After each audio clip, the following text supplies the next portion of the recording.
इनके हाथ में लाठी है, इनके सर पे हेलमेट है, इनके बाजू में प्रोटेक्शन है, बगल में रिवॉल्वर है और यहाँ पे आर्मर पहन रखे हैं, शील्ड पहन रखे हैं। ठीक है, वो भी बहुत सॉलिड और बहुत महंगा होगा।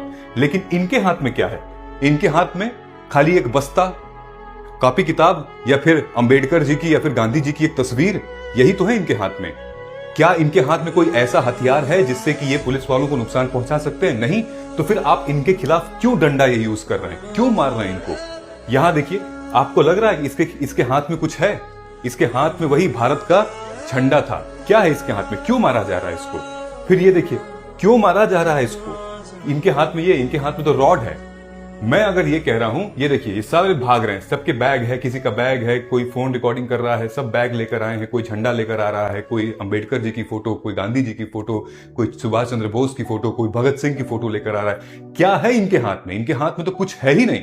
क्यों मार रहे हैं आप इनको? अगर मैं ये कहता हूं, अगर हर एक स्टूडेंट को किसी ने अगर लाठी पकड़ा दी, खतरनाक औजार पकड़ा दिए इनके हाथों में, तो सोच के देखिए क्या होगा। पुलिस पर्सोनल कम पड़ जाएगी इस देश की। ये जो बटालियन है, कुल मिला के 15 से 18 बटालियन है मेरे ख्याल से पूरे इंडिया में। एक बटालियन में 1200 लोग हैं, कुल मिला के 18-20 हजार ही लोग हैं। इतने तो एक कॉलेज यूनिवर्सिटी से अगर लोग घुस जाएंगे, 2-3 कॉलेज के मिलके, तो खत्म हो जाएगा मामला इन लोगों का। तो स्टूडेंट्स को उग्र मत होने दीजिए। गुस्सा उनको भी आता है, जितना पीसफुल प्रोटेस्ट हो रहा है उनको होने दीजिए। लाठी नहीं, न्याय चाहिए, है ना? और लाठी में भी ऐसे ऐसे लाठी यूज कर रहे हैं जिसमें कि किल लगी हुई है। They are students, not terrorist, don't treat them as a terrorist. भाई, ये अलग स्टेट की मांग नहीं कर रहे हैं, एक साफ, स्वच्छ और जायज मांग कर रहे हैं कि परीक्षा टाइम पे करवाइए और जायज करवाइए, लीक मत करवाइए। सारे स्कैम्स हैं।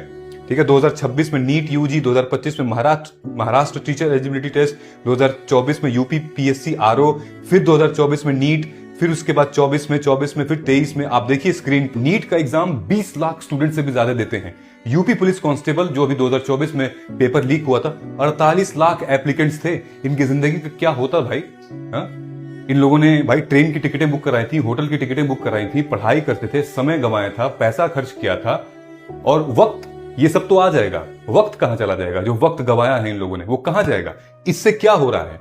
इससे हो क्या रहा है? इससे ये हो रहा है, किसको बेनिफिट हो रहा है? इनको बेनिफिट हो रहा है। किसको? जो करप्ट हैं, जो पेपर लीक कर रहे हैं, जो पेपर को ऑर्गेनाइज कर रहे हैं, जो कोचिंग माफिया हैं उनको, मिडिलमैन, ब्रोकर उनको, और फिर करप्ट पॉलिटिशियंस को। लेकिन भुगत कौन रहा है? भुगत हम रहे हैं, भुगत स्टूडेंट्स रहे हैं। ये हो रहा है। और इसके ऊपर जब चीफ जस्टिस ऑफ इंडिया के रिमार्क्स आते हैं कि भाई वेस्ट ऑफ टाइम है, हमारा टाइम मत वेस्ट करिए, उनका टाइम मत वेस्ट करिए, तो फिर गुस्सा आता है।